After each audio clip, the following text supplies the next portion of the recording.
morto. E ele então disse, nós vamos acabar com esses apóstolos, porque só tinha João vivo naquela ocasião. Então ele mandou fazer um pote de barro bem grande, encheu de azeite, botou fogo e batizou João dentro do azeite. Isso não está na Bíblia, está na história. E jogou no pote fervendo João. E ele entrou e saiu de pé. Assim como Sadraque, Mesaque e Abdenego, que foram jogados na fornalha ardente, João foi batizado em azeite quente e não morreu. Saiu sem ser chamuscado. E o imperador ficou, esse homem não pode ficar. Como os cristãos ainda tinham certa força e os judeus também, ele mandou João para Pátimos, para a ilha de Pátimos, onde ele ficou num local desértico. E de lá, ele teve uma visão. E depois que ele saiu de lá, ele escreveu essa visão. O livro de Apocalipse, ele teve dificuldade de ser ingressado no cânon. Houve vários momentos em que as pessoas achavam que era demais. Por causa do simbolismo, da linguagem simbólica, o livro de Apocalipse é um livro extremamente infantil, porque ele é muito simbólico. Não sei se vocês já leram o livro O Pequeno Príncipe, de Antoine Saint-Exupéry. Aqui alguém já leu esse livro? Aquele livro é um livro que tem as imagens da criança. Ele começa mostrando um retrato, uma foto, um desenho. Qual era o desenho? Alguém sabe qual é o desenho? Já esqueceram o desenho? Do pequeno... Faz tempo. É uma jiboia que engoliu um elefante. O desenho parece um chapéu, porque a criança, ela é simbólica. E o livro de Apocalipse tem que ser lido de modo infantil. E nossa racionalidade, ela é adoecida. Nós queremos botar o livro de Apocalipse dentro de uns quadrados. E ele é extremamente simbólico e ele tem muito significado. Então, no primeiro século já teve uma dificuldade, no segundo século de adaptar, mas Irineu de Lyon, ele cita o Apocalipse como escritura inspirada. É um livro de Deus. É um livro inspirado. No século III, Tertuliano e Hipólito o reconheceram como um livro inspirado pelo Espírito Santo. No século IV, no concílio de no século IV, Atanásio, o grande defensor da teologia bíblica, um cara que lutou contra o arianismo, que é uma doutrina herética.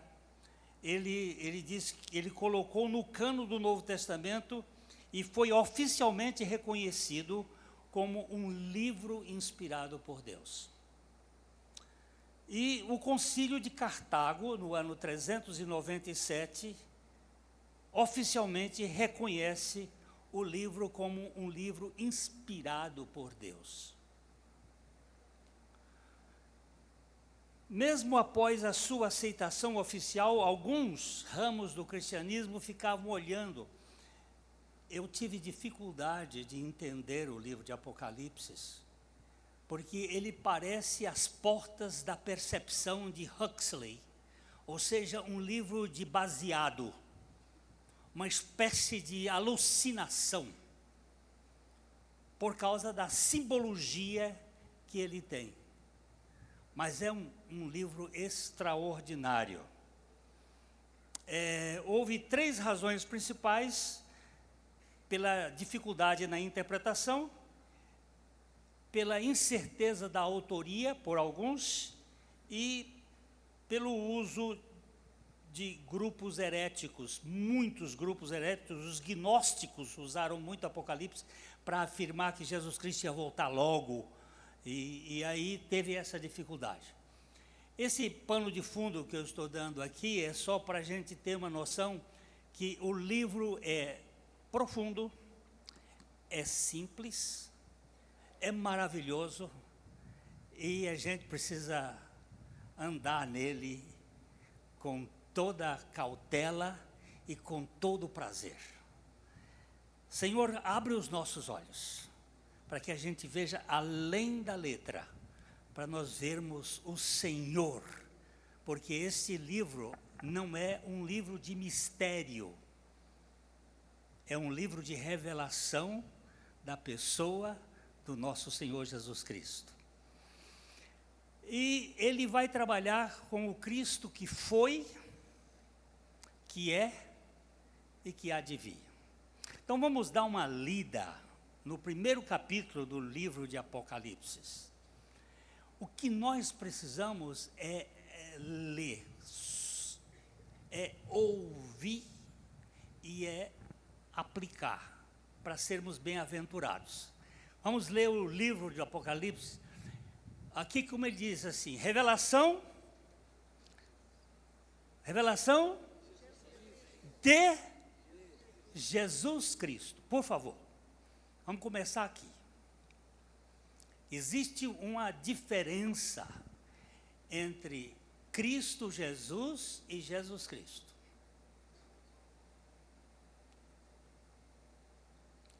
Hoje tem muita mistura, porque durante os copistas, eles andaram trocando, achando que Cristo Jesus e Jesus Cristo é a mesma coisa. Mas não é. São tempos diferentes. Cristo é o quê? Deus. E Jesus é o quê? Homem. Cristo é o Filho de Deus. E Jesus, o Filho do homem. Todas as vezes dos textos mais antigos em que aparece Cristo Jesus, significa a encarnação dele neste mundo. Cristo encarnado no Jesus histórico. Cristo Jesus. Ele vai assim até a cruz. Da cruz para frente, desde a ressurreição, ele é Jesus Cristo. Sabe por quê? Mudou. Cristo Jesus é Deus homem. Jesus Cristo é homem-Deus. Cristo Jesus é Deus invadindo a nossa natureza humana e entrando na nossa raça. Jesus Cristo é o homem entrando na Trindade. Assusta. Assusta. Hoje nós temos na Trindade um homem. Forever and ever. Amen. Para todo sempre. Quem está na Trindade hoje é um homem. A Trindade foi modificada. Olha só. O Pai, o Cristo, o Filho, o Espírito Santo, estavam todos três numa dimensão diferente da nossa. A nossa dimensão é tridimensional. Mas quando Cristo se encarnou, quando ele entrou na história, ele passou a ter um corpo. Se você pegasse, beliscasse, doía. Corpo. E ele não perdeu esse corpo. Depois da ressurreição, continuou o corpo. Quando Tomé negou e disse, se eu não enfiar o dedo nos cravos e no lado, eu de modo nenhum crerei. E ele disse, vem Tomé, espírito não tem corpo, vem aqui, enfia a mão. E ele não perdeu esse corpo. Há um corpo material na Trindade hoje. Se você não se arrepia com isso, eu me arrepio. Um Deus que tomou a carne do homem para nunca mais soltá-la, a fim de poder salvar o homem totalmente dessa mania de querer ser Deus, dessa mania de querer ser onipotente, dessa mania de querer ser autossuficiente. Então, quando ele começa dizendo revelação de Jesus Cristo, é revelação daquele que morreu e ressuscitou. É revelação daquele que assumiu a nossa causa, morreu a nossa morte. Quem é o pecador? Era ele ou você? Você. Quem devia morrer? Era ele ou você? Você. Pois ele fez uma obra para ele morrer e levar você a morrer com ele. Você e eu que somos os safados pecadores que precisam morrer.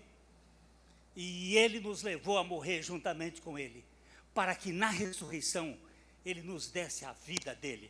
Se isso não é grande, gente, eu não sei o que é grande nesse mundo. Isso é uma coisa mais extraordinária. Então, revelação de quem? De Jesus Cristo.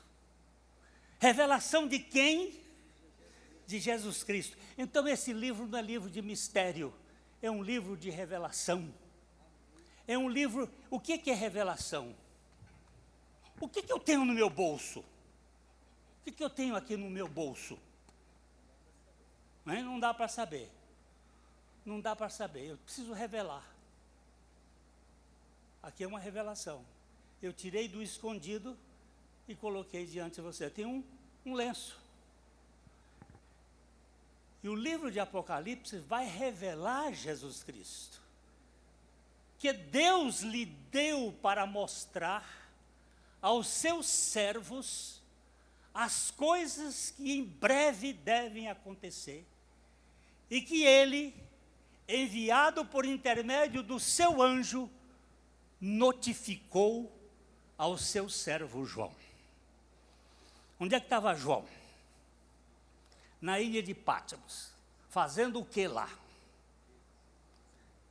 Ele estava desertado.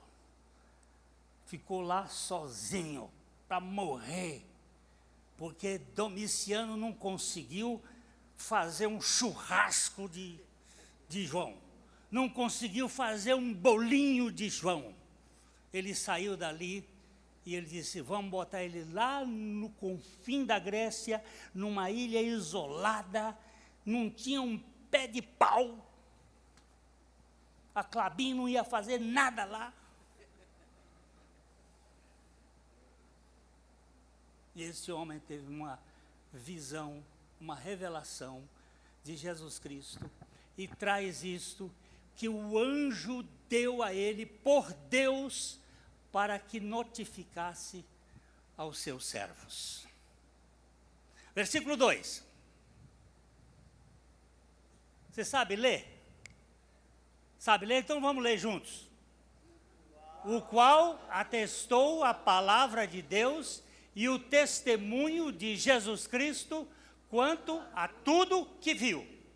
João está dizendo, agora ele vai abrir aquilo que ele recebeu. Ele vai trazer à luz aquilo que ele recebeu. Versículo 3. Bem-aventurado aqueles que leem e aqueles que ouvem as palavras da profecia e guardam as coisas nela escritas, pois o tempo está próximo. Entenda, tempo de Deus é diferente do nosso, certo? Quanto é um dia para o Senhor? 1000 anos. de lá para cá, quantos dias se passaram? Do ano 90, entre 91 e 96, que as datas não podem ser muito precisas. Quantos dias passaram? Quase 2, não chegou nem 2.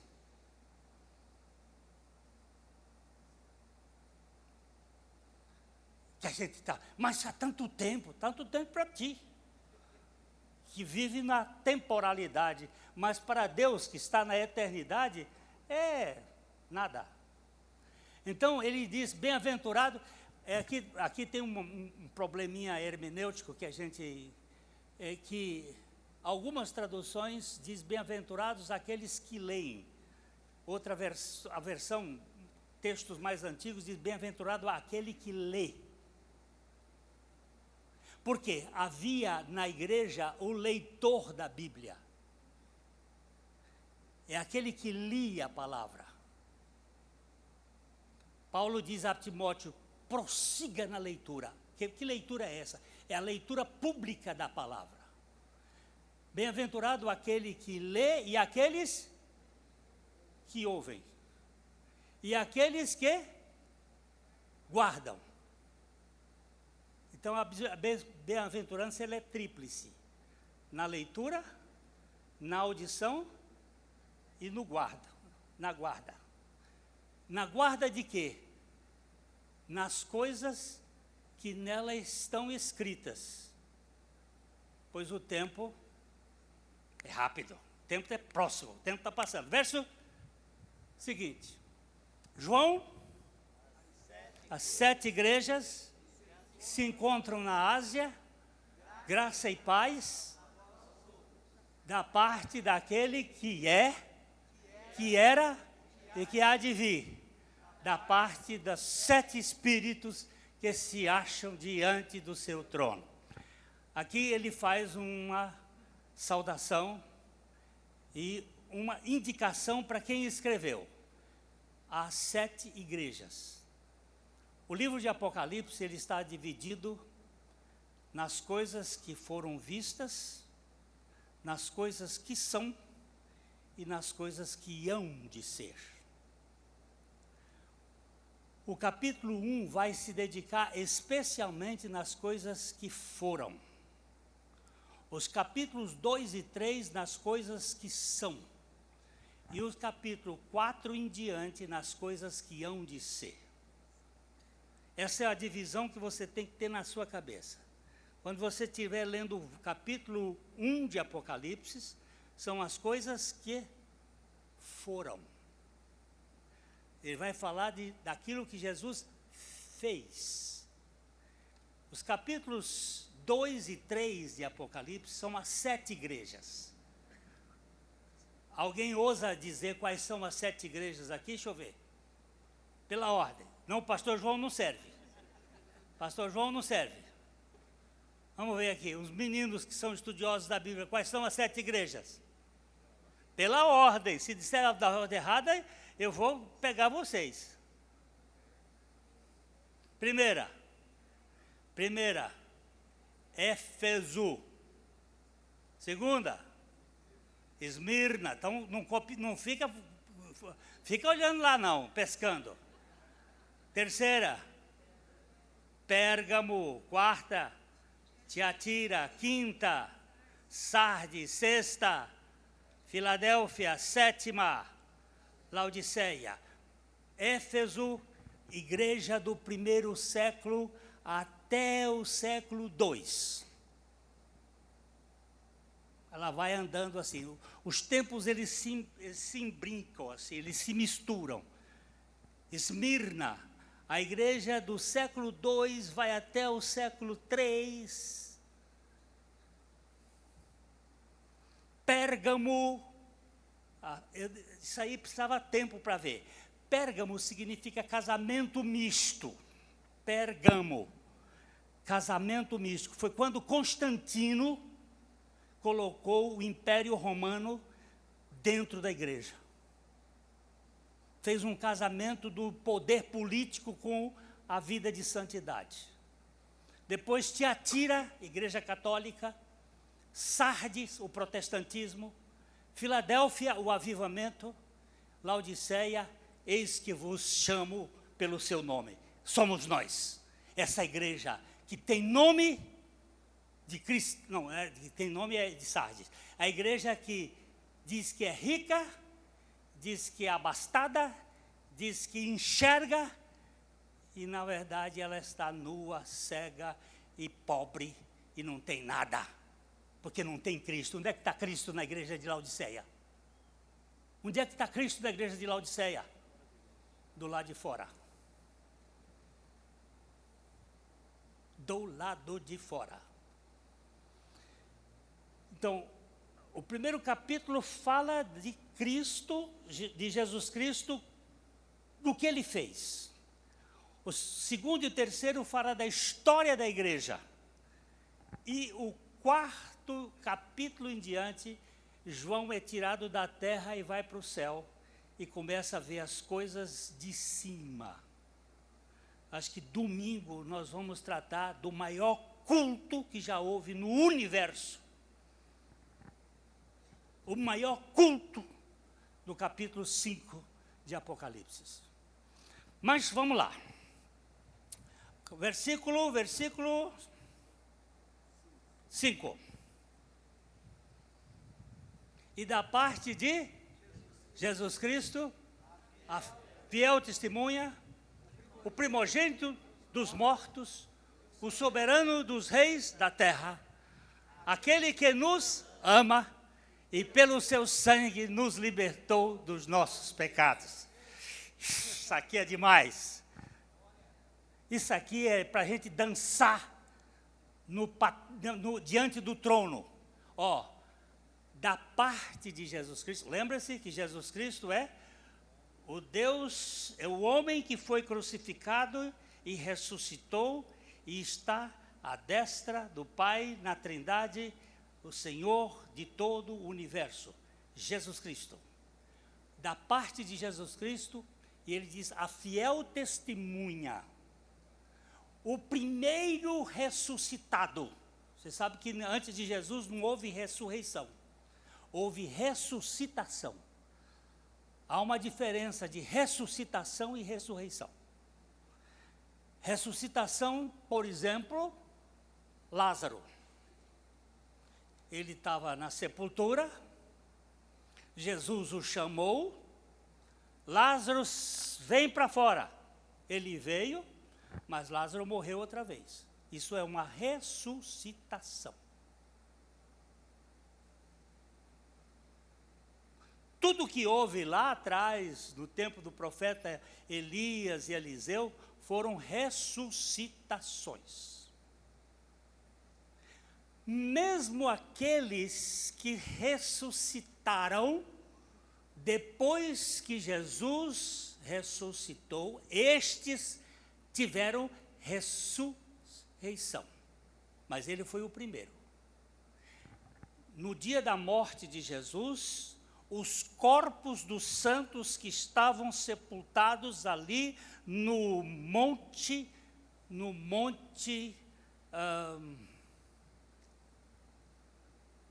das Oliveiras, ali tem um cemitério, os santos, não foi todo mundo, não, os santos que estavam sepultados no Monte das Oliveiras, quando o terremoto mexeu a terra, quando o véu do templo se rasgou de alto a baixo, diz que os corpos dos santos saíram da sepultura e apareceram depois da ressurreição de Jesus. Eles ficaram 3 dias do lado de fora, mas, como diz o capítulo 37 de Ezequiel, profetiza, o osso veio com osso, profetiza, nervo veio com nervo, profetiza, carne veio com carne, profetiza, veio a pele, e depois ele diz, sopra o Espírito. E quando soprou o Espírito, saiu um exército. Se você estudar isso com critério, você vai ver o que é Israel hoje. E como foi que isso já aconteceu? Mas,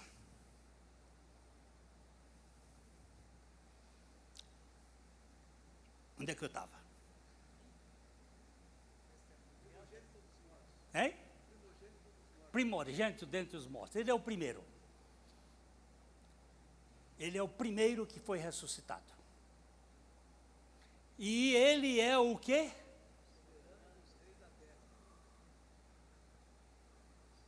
Mas o mundo está desse jeito, mas ele é soberano e está tudo sob o controle dele. Tudo. Está se cumprindo tudo que os profetas e os apóstolos predisseram sobre o fim das coisas, sobre o comando de Jesus Cristo. É que todo mundo está apressado. Tomara que o Trump já faça tudo. Trump vai fazer muita coisa, mas não vai fazer nada que não seja da permissão de Deus, de Jesus Cristo. E nem ninguém.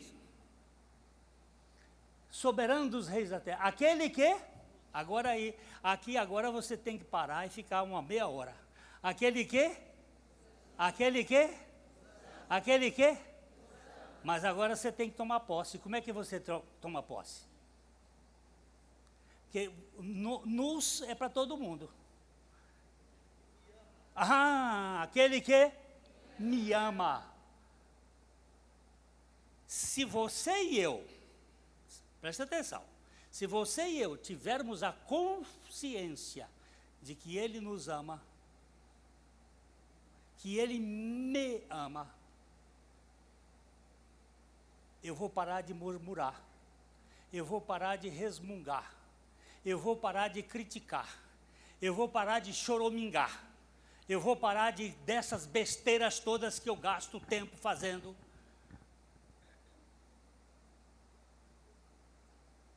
Pegou na veia de vocês aí? Porque pega na minha. Eu não tenho noção. Aquele que me ama, e pelo seu sangue. Presta atenção nesse verbo. E pelo seu sangue. E pelo seu sangue. Presta atenção. Diga o quê? Me libertou.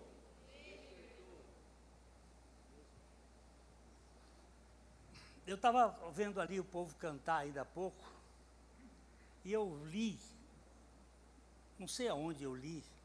Até falei lá com o grupo da música lá, o pessoal, que a hora que a igreja mais mente é a hora dos cânticos.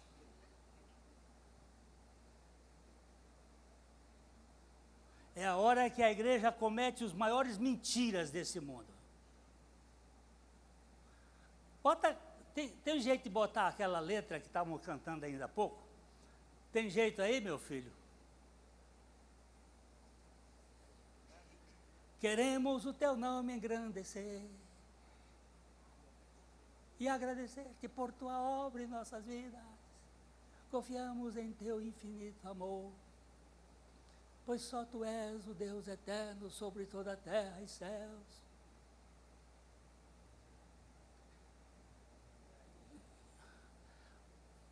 Pois prazer maior não há do que render e te adorar.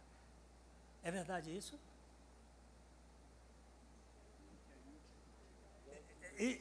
Hein? Calma aí, rapaz. Calma aí. Vamos lá. Vamos voltar lá pois prazer maior não há que me render e te adorar. Isso é verdade? Será que é prazer mesmo? Ou eu estou aqui por obrigação? Ou eu vim aqui e canto, e quando eu saio daqui nem lembro o que eu cantei?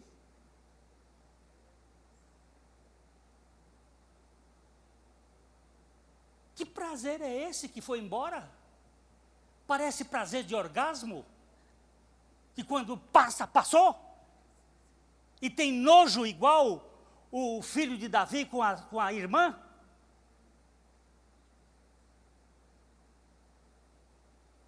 negócio é sério, gente.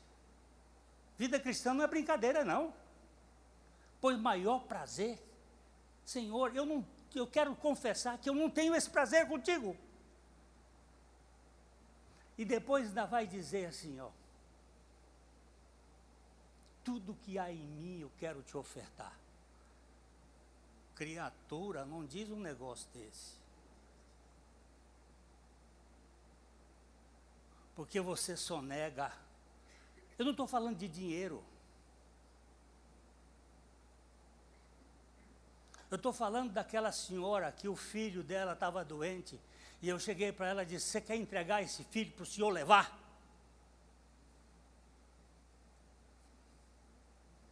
O senhor está doido, pastor? Ele vai ser melhor com o senhor ou com você? Não vamos ficar brincando de vida cristã, não. Por que você não entrega para ele? E diz, se o senhor quiser levar, é teu. Mas diga isso de coração. Abra mão disso.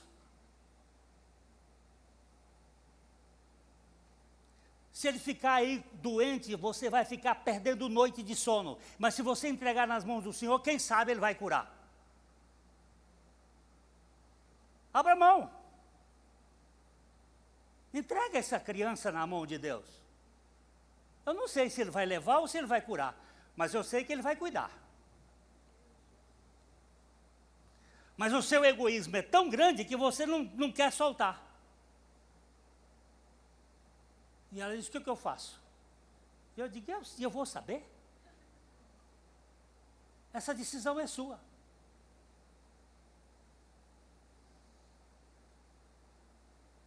Depois que eu saí, ela disse assim, Deus, eu estou perturbada, mas faz uma coisa, se o senhor quiser levar meu filho, está aí.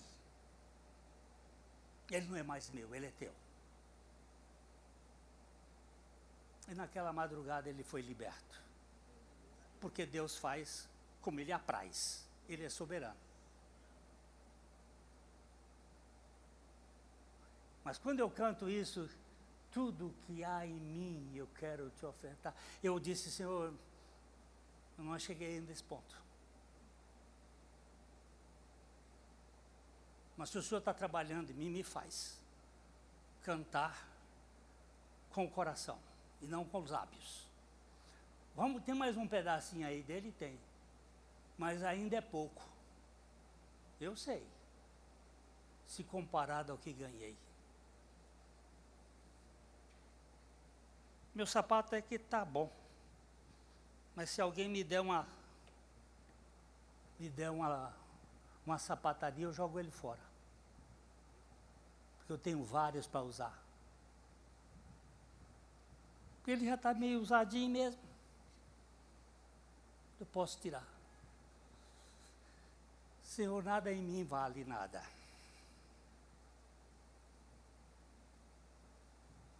Mas o Senhor tem me dado tanto. Eu quero aprender a louvar por tudo que o Senhor me dá.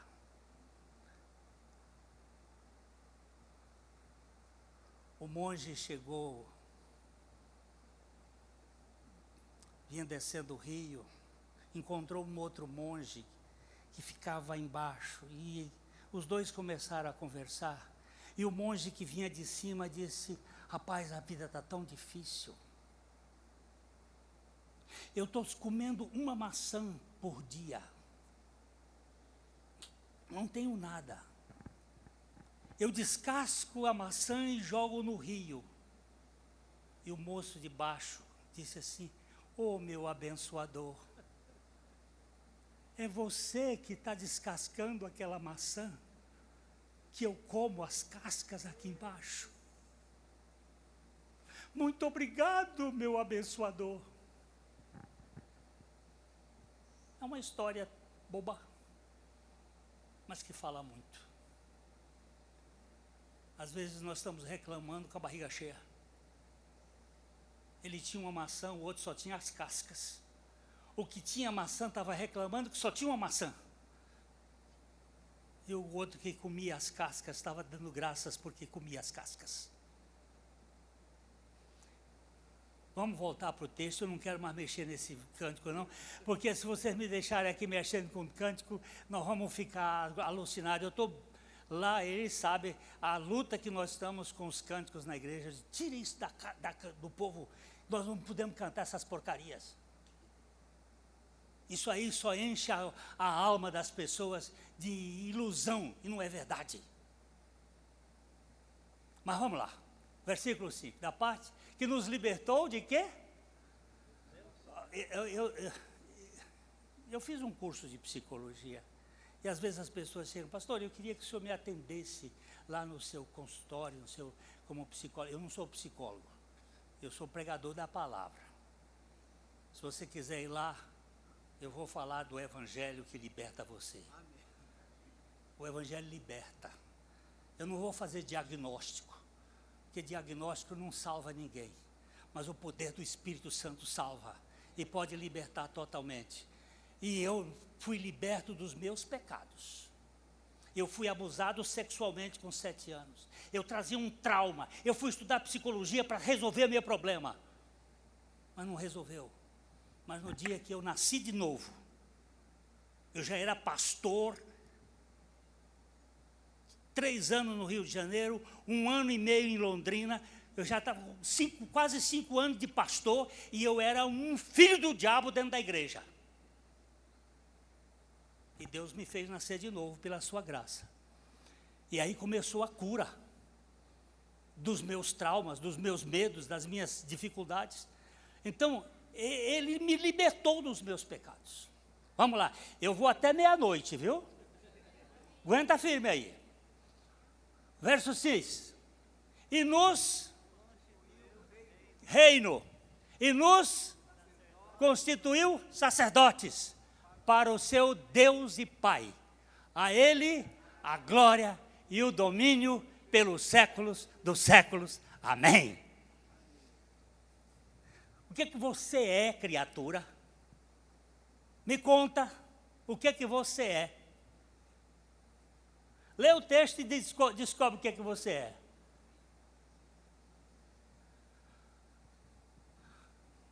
Lê o texto e me diz o que você é.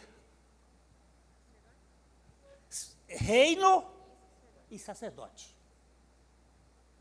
Você vai reinar com Cristo aqui na terra, se Ele está vivendo em você. Para Ele viver em você, você precisa morrer. E você foi colocada em Cristo Jesus na cruz para você morrer. E na ressurreição Ele deu a vida a você para você ser reino e sacerdote. Você tem que ser uma sacerdotisa de Cristo. Para o seu Deus e Pai. E aí, olha, glória, domínio pelos séculos dos séculos. Amém. Aqui é a primeira parte da adoração, da apresentação de João. Agora o verso 7. Eis que vem com as nuvens, e todo olho verá, até quantos o traspassaram, e todas as tribos da terra se lamentarão sobre ele, certamente. Amém. Aí ele já fala da segunda vinda dele. Ele vai falar que ele vem como as nuvens, e todo olho verá. Vai haver um acontecimento extra. É por causa da televisão. Que televisão? Deus vai contar com televisão, coisa nenhuma. Ele tem o seu poder, e pelo seu poder vai todo olho o verá.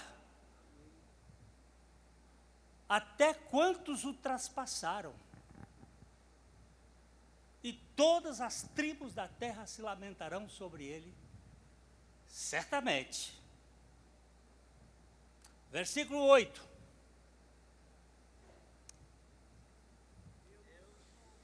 O Alfa e o Ômega, diz o Senhor, aquele que é, que era, que há de vir, o Todo-Poderoso. Ele repete. Lá atrás ele disse, o Cristo que é, que era e que há de vir. Abrange toda a eternidade. Este é o começo e o fim. O Senhor Deus. Está falando de Jesus como o Senhor Deus. Aquele que é, que era o Todo-Poderoso. O que foi que a serpente fez lá no jardim do Éden? O que a serpente fez lá? Ela inoculou um veneno na gente. Qual é o veneno? Como Deus sereis. E a raça humana sofre de uma mania de ser Deus, de ser autônoma, de ser independente. Nós sofremos da síndrome de teomania. Teomania é a capacidade de querer ser como Deus. Deixa comigo o que eu faço. Baixa a bola, criatura. Deixa de ser besta. Você não tem capacidade nem de sustentar seu fôlego. Para dessa besteira. O Todo-Poderoso é Jesus Cristo. Há um hino no cantor cristão. Não sei se vocês têm esse cântico aqui, mas ele diz assim: Cristo, bom mestre, eis meu querer, tua vontade sempre fazer, faze-me forte para resistir duras fraquezas que possam vir. Eu estava cantando e o Espírito Santo disse: por que você quer ser forte? Eu digo, para resistir. Quem foi que disse que você vai resistir? Que capacidade você tem para resistir do pecado? Só teve um que resistiu ao pecado. O Senhor Jesus. Canta diferente, meu filho. Aí eu comecei a cantar. Cristo, bom mestre, eis meu querer, tua vontade quero fazer, faze-me fraco para depender da tua graça no meu viver. Aí, descansa, meu filho. Descansa em mim, meu filho. Espera em mim, meu filho. Eu posso fazer muito mais além do que você pensa ou pede. Descansa, meu filho. Paulo disse, eu fui lá no terceiro céu, eu vi coisas inefáveis, mas para que eu não me ensoberbecesse com as grandezas da revelação, foi-me posto um espinho na carne, um mensageiro de Satanás para me esbofetear, a fim de que eu não me exaltasse. Quem foi que botou esse mensageiro de Satanás na tua vida, Paulo? A coisa que mais Satanás quer é que você se exalte.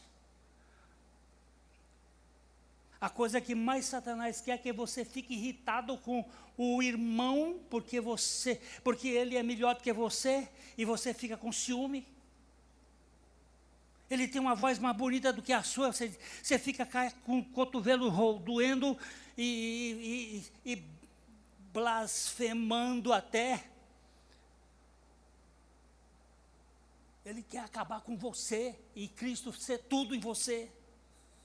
Quando Cristo for tudo em nós, o Todo-Poderoso, aí nós vamos encontrar descanso. Pensa nisso. Vamos lá mais um pouquinho. Nós vamos até o versículo 20 hoje. Eu sou João, vosso, irmão vosso e... engraçado, companheiro na tribulação. Não, João, vamos dizer, companheiro na festa, companheiro no lazer, companheiro. Vocês gostam de jogar futebol? Você não é, não. Vocês não são de futebol, não. Eu já vi, já conversei com vocês da outra vez e vocês não gostam de futebol, não. Mas companheiro no churrasco, você gosta? Ah, aí tá, aí é pique, né? Companheiro na tribulação, João. No mundo tereis tribulações, aflições. Quem falou isso? Foi Jesus. Pastor Glênio, eu estou passando tribulação. Aleluia, minha irmã! Aleluia, por que eu estou passando tribulação? Porque Jesus disse que no mundo tereis tribulação. Se você está com tribulação, é bênção de Deus. Para de ser chata. E fica reclamando porque Deus está lhe corrigindo.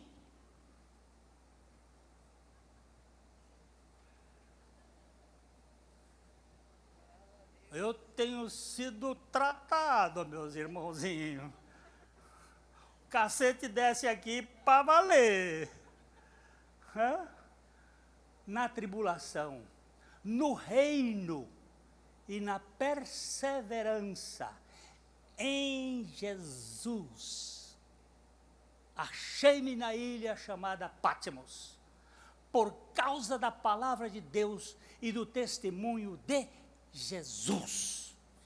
Eu não estou aqui por outra razão, eu estou aqui por causa de Jesus.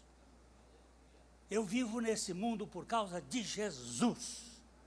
É dele, por ele, para ele que são todas as coisas e glória, pois a ele eternamente. Amém. Senhor, dá-nos a consciência disso. Eu não tenho essa consciência sempre, e eu preciso dessa consciência. Que eu vivo, vamos para frente, 9, 10. Leia aí.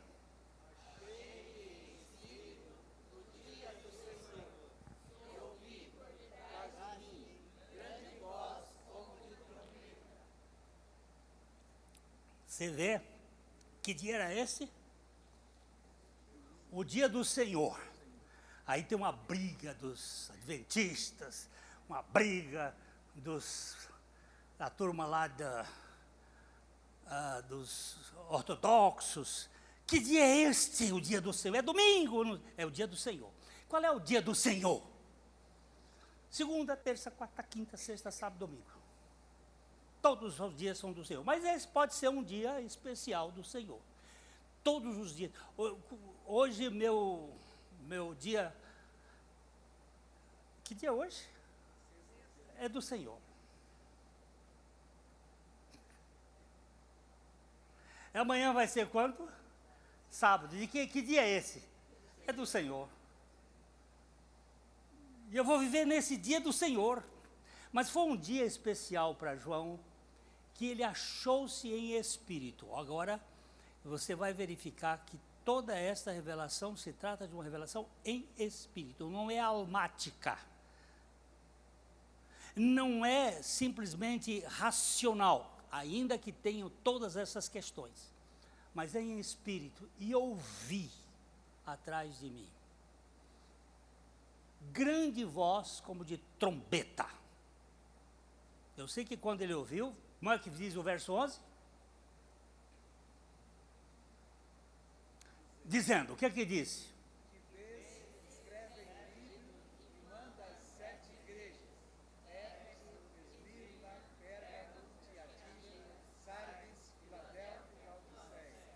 O que ele estava querendo que João fizesse?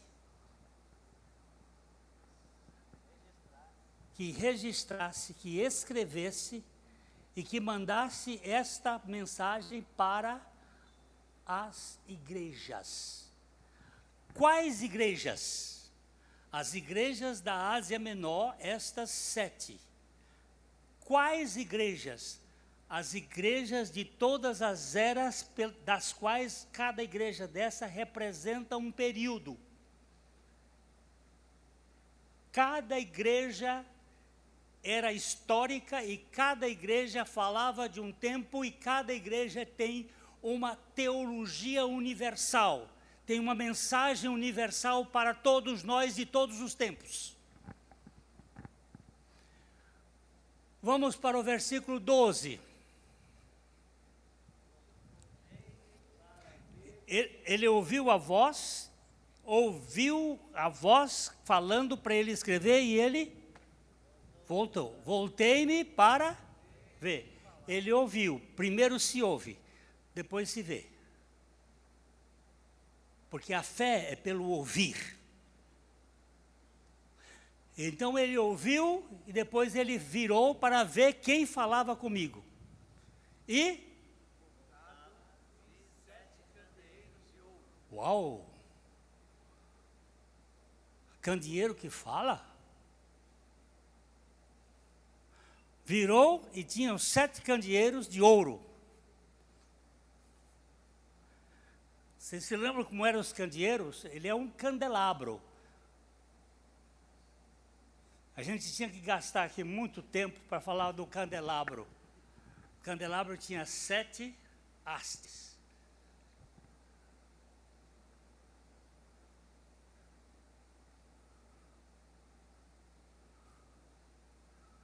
Sete hastes, né? Em cada braço tinha um botão, uma flor e um fruto. Um botão, uma flor e um fruto. Um botão, uma flor e um fruto.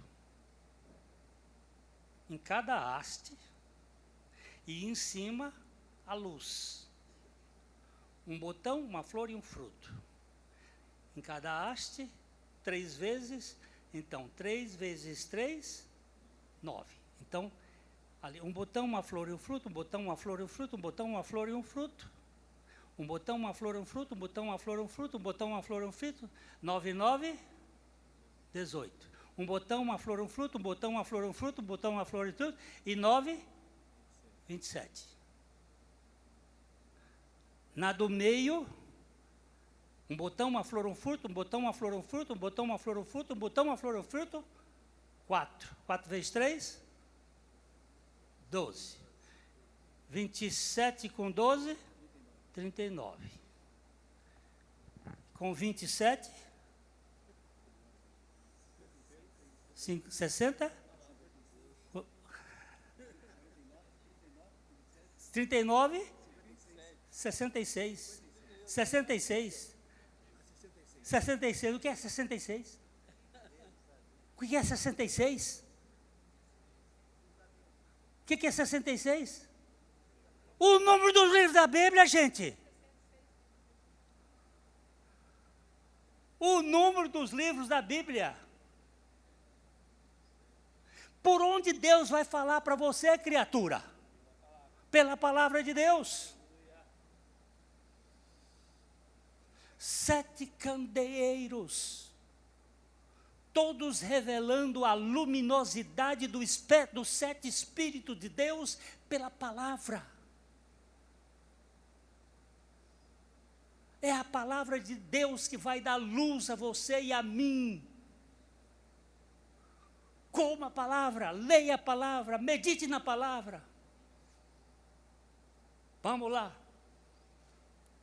7 candeeiros de ouro. Por que ouro?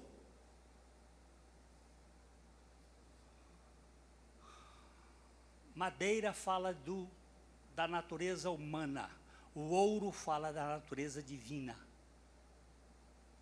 Está falando de Deus. Vamos lá. E no meio dos candeeiros, semelhante a filho de homem, com vestes talares e cingido à altura do peito, com uma cinta de ouro. aí ele olha que ele viu primeiro as igrejas, viu os candelabros, viu os candelabros iluminados pela palavra, e viu no meio aquele que é o Filho do Homem. Quem é o Filho do Homem? Ressuscitado, Jesus Cristo, o Senhor soberano, o Deus de toda a terra, de todos os viventes. Segundo, vamos para frente, 14. A sua cabeça e cabelos eram brancos como alva lã, como neve, os olhos como chama de fogo. Você sabe por que os discípulos não reconheceram Jesus logo depois que ele ressuscitou?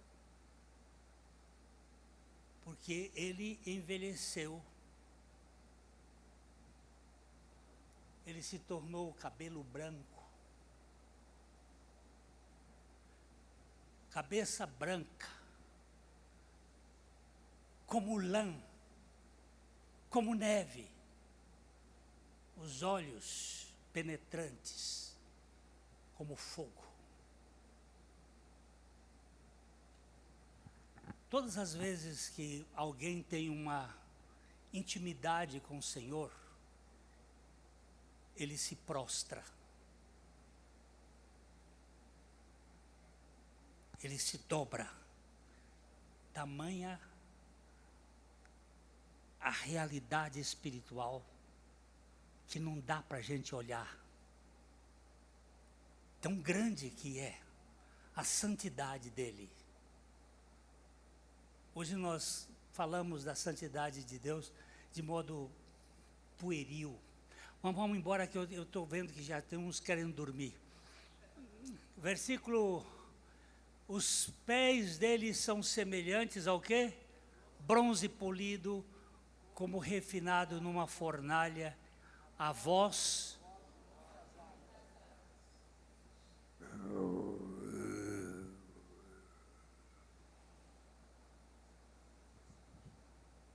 Coisa grandiosa. É por isso que a gente adora. Mais para frente. Direita, 7 estrelas, e da boca saía uma afiada espada de 2 gumes. O seu rosto brilhava como o sol na sua força. João está tentando descrever o indescritível. Ele está usando figuras. Tamanha era a grandeza. Ele está tentando usar toda a linguagem que ele tinha para poder falar daquilo que ele havia visto. Ele disse, na mão direita ele tinha 7 estrelas. Ele vai explicar isso aqui na frente. E da boca saía-lhe afiada espada de 2 gumes. Quando Paulo disse a Timóteo, Keruxon ton logon, pregue a palavra. Logos é Cristo, o Logos. Pregue a Cristo. Fale de Cristo. Anuncie Cristo. Fale de Cristo para as pessoas. Fale do que Cristo fez e do que Cristo faz na sua vida, na minha vida. Fale de Cristo. Pregue Cristo, pregue Cristo, pregue Cristo. Porque é nele que está todo o poder. Vamos em força. Quando vi, caía a seus pés como morto. olha só. Porém, Pôs sobre mim a mão direita, dizendo, não temas, eu sou o primeiro e o último. oh, coisa mais linda, ele caiu. Olha, você vai ver que João, já no final do livro, depois de tanta coisa mais maravilhosa, quando ele vê um anjo, ele se prostra. Depois dele ter visto o Senhor, de andado com o Senhor, quando ele vê um anjo lá no finalzinho do livro, ele foi e se ajoelhou, o anjo bateu a mão nele e disse, levanta, que eu sou teu conservo, ao Senhor adorarás, somente a Ele. Você não tem que adorar anjo, você não tem que pedir anjo para vir e cuidar de você, deixa por conta dele, ele é soberano. Nós hoje temos uma cultura angiológica. Eu sei que tem um bocado de anjo cuidando de mim. Um dia uma irmã disse assim, pastor, eu vi 2 anjos junto com o senhor, lá em cima, um de roupa branca e outro de roupa assim, como se fosse metal. Eu digo, só 2? Estava pouca turma hoje. Mulher, para de ver besteira. Todos eles estão a serviço dos que hão de herdar a salvação. Tem anjo aí cuidando de nós que não tem mais tamanho. Mas eu não vou ficar olhando para anjo. Eu tenho que olhar para o meu Salvador, o meu Senhor, aquele que tem todo o poder nos céus e na terra.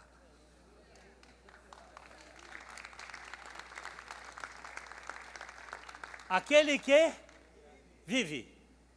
Estive morto, mas eis que estou vivo pelos séculos dos séculos. Aí quando eu leio isso aqui, me dá vontade de rir. Eu digo para Satanás, cara, quem é você se nem a chave da tua casa tem mais? A chave da tua casa está na mão do Senhor Jesus Cristo. Para de ser besta, de querer fazer... o diabo, o que o diabo pode fazer com o Filho de Deus? Pode tentar. Pode tocar? Não pode tocar.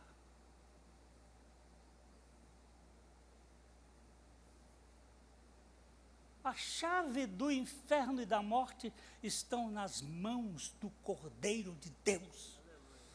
Você precisa olhar isto com atenção. A chave da minha casa está no meu carro lá. Chego lá, eu abro, tenho a chave da minha casa. O diabo não tem a chave da casa dele.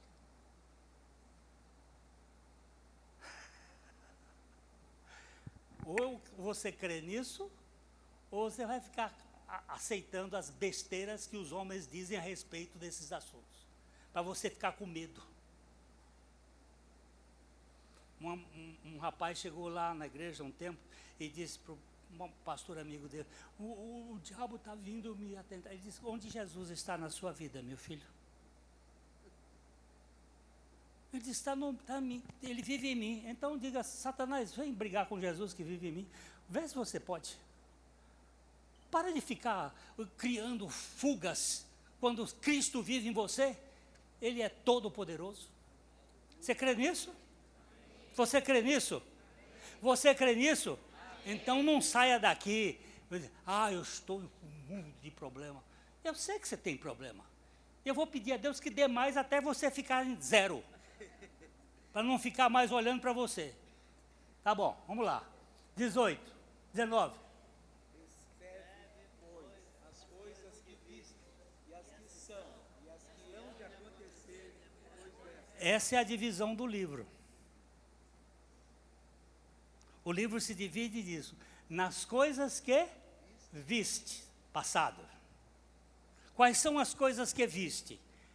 Cristo sacrificado, morto, o sangue derramado, vestido como sumo sacerdote, como o Senhor do universo, dominador de todas as coisas, o soberano, as coisas que viste. Eu hoje sou um pregador disto. Eu prego das coisas que viste. Prego também das coisas que são para a igreja. E às vezes eu falo das coisas que hão de ver, mas não com muita firmeza, porque, como disse um amigo meu, escatologia se escreve a lápis. Para poder apagar, porque às vezes a gente diz uma coisa desse jeito, e aí não é assim que Deus disse. A gente não sabe como é que estão as coisas. A gente não pode afirmar categoricamente. Mas as que viste e as que são, essas a gente sabe. Ok? E o 20 para terminar. quanto ao mistério das 7 estrelas que viste na minha mão direita, e aos 7 candeeiros de ouro. As 7 estrelas são os anjos das 7 igrejas, e os 7 candeeiros são as 7 igrejas. Está explicado aqui. O que são as 7 estrelas? É o ministério. Anjo significa mensageiros. O ministério da proclamação, do ensino da palavra na igreja. Esse ministério são os enviados, os anjos, que têm como função anunciar Jesus Cristo. E o candeeiro são as 7 igrejas. Essa igreja aqui tem que ser um candeeiro. Ela tem que ser um luzeiro. Ela tem que ter os 7 braços com aquelas divisãozinhas todas da palavra, de Gênesis a Apocalipse, revelando a pessoa de Jesus Cristo. conto uma história, gosto dela porque o Spurgeon, eu acho que eu já contei aqui da outra vez que eu vim, mas eu sou contador de histórias repetidas. Spurgeon foi um dos maiores, eu não sei como é que Deus deu tanto para Spurgeon e tão pouco para mim. Mas o Spurgeon, ele, você tem noção, ele começou a pastorear com 19 anos e pastoreou até 59 anos. Ele morreu. 40 anos pregando. Ele nunca fez seminário, mas ele passou pelo cemitério. Ele morreu e ressuscitou com Cristo. E ele tinha uma capacidade que eu não sei. Ele pegava um livro de 500 páginas, mais ou menos estou falando, e lia em 2 horas.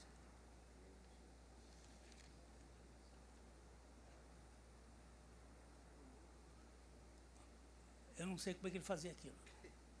Com 65% de retenção.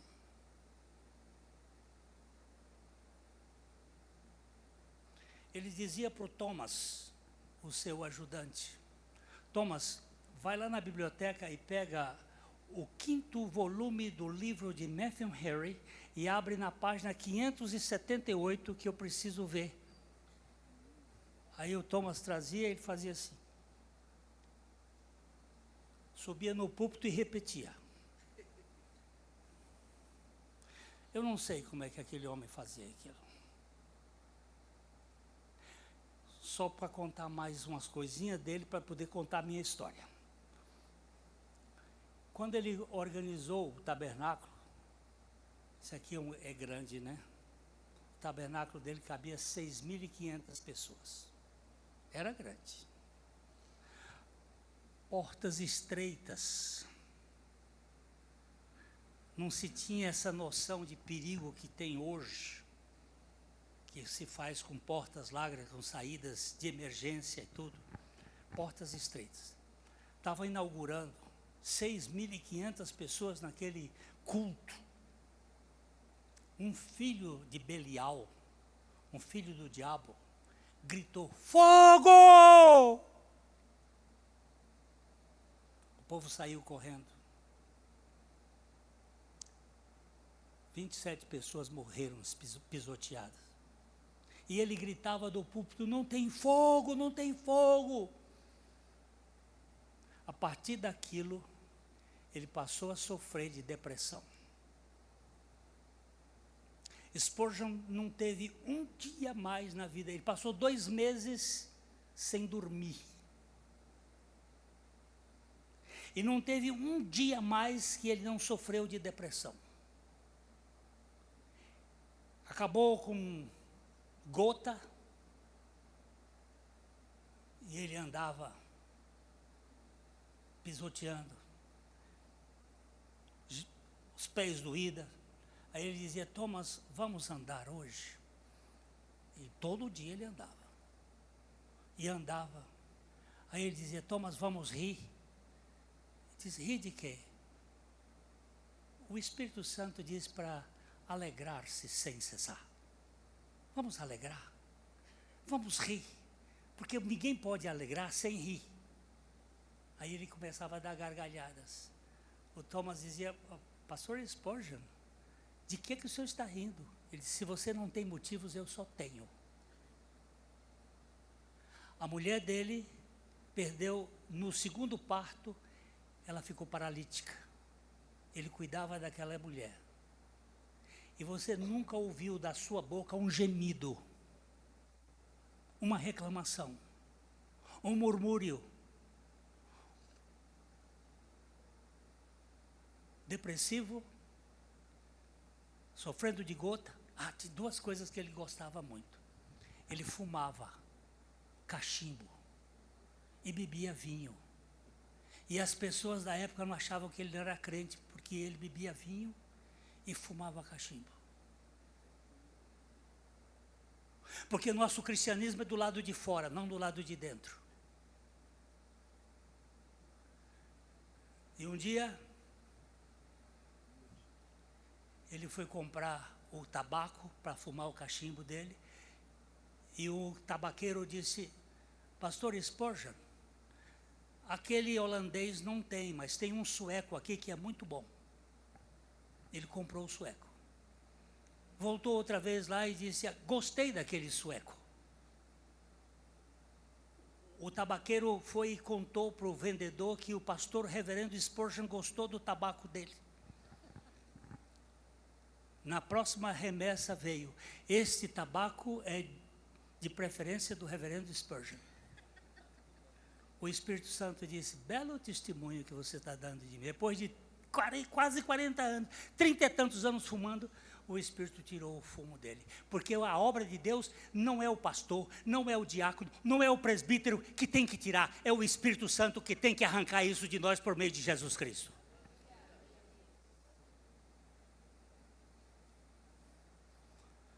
Esse homem, mais uma historinha dele, para contar a minha história do final. Ele, Moody, o grande evangelista, homem de Deus, 2,5 metros de altura, 160 quilos. Pensa num homem grande e gordo. Homem que Deus usava, evangelista de primeira. Moody foi à Inglaterra, ele era americano, foi à Inglaterra, queria conhecer Spurgeon. Foi à casa de Spurgeon. Chegou lá, a moça que trabalhava, o escritório de Spurgeon ficava no 3º andar, no sótão. Disse: Pastor Spurgeon, o pastor Moody, e que veio lá dos Estados Unidos, ele quer conhecer o senhor. Ele está aí. O Spurgeon disse: com certeza, eu quero muito conhecê-lo. E veio descendo, fumando o cachimbo dele. Quando o Moody olhou e disse assim: meu Deus, como é que o senhor pode usar um homem como este saindo fumaça pelo nariz? Spurgeon chegou, botou o cachimbo no pé da escada e foi na barriga do Moody, da mesma maneira que Deus pode usar um glutão como você. Que a gente gosta de olhar o pecado dos outros, não olha o nosso. E a glutonaria é um pecado sério. Então esse homem contou a seguinte história. Um pregador daqueles top, jovem. E pregador jovem é bom de escutar. Os bichinhos são terríveis. Eu tenho uns lá em Londrina que chega, eu fico... E o pregador fez um sermão daqueles exegético, homilético e tudo que é ético. E lá na congregação estava um velho pastor, aposentado, sentadinho lá, e ele conhecia aquele pastor. E quando chegou no final, ele chegou e disse assim: reverendo, o que o senhor achou do meu sermão? Quando a gente é velho, eu hoje já estou com uns 80 anos, então já também tenho essa língua solta. Aí o velhinho disse assim: muito fraco. Você imagina um pastor velho falando para um jovem estudioso formado em Harvard, em Oxford, no top, dizer: o sermão foi muito fraco? O bichinho ficou: como fraco? Eu fiz uma exegese, eu fiz... Ele disse: eu não tenho dúvida, você se dedicou. A sua exposição foi muito preciosa nesse sentido. E por que o senhor disse que foi fraca? Porque não tinha Cristo. Ele disse: mas não tinha Cristo no texto. O texto não tinha Cristo.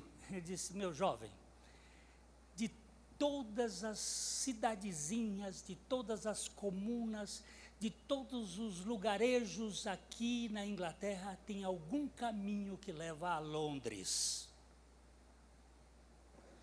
E de todos os capítulos e de todos os versículos, tem um caminho que leva a Cristo. E se não tiver, meu irmão, eu construo pontes, eu salto muralhas, eu passo pântanos, mas eu tenho que passar no Monte do Calvário e no Jardim da Ressurreição, anunciando Jesus Cristo. E é isso que eu vou fazer agora. O que Jesus veio fazer aqui agora? O que Jesus veio fazer nesse mundo? Veio fazer você membro de uma igreja? Não. Veio fazer você membro da família dele. E para fazer-se membro da família dele, ele tinha que crucificar o nosso velho homem, o servo do pecado. Quer dizer que não peca mais? Não é isso que eu estou dizendo. Nós continuamos com uma natureza terrena caída, mas aquele servo do pecado foi crucificado com Cristo. E ele vem viver em nós. Na cruz ele matou o meu velho homem, e na ressurreição ele me deu a vida dele. Eu não sabia disto e eu não cria nisto, mas quando eu soube, eu disse: Espírito Santo, é a tua palavra, eu recebo como tua palavra. E a partir daí criei. Gente, eu fui demais, mas eu precisava fazer esse apanhado. Amanhã a gente vai falar menos. Amanhã é que hora? 8h30. De manhã? É cedo, podia ser 5h30 da manhã. Tá bom, 8h30.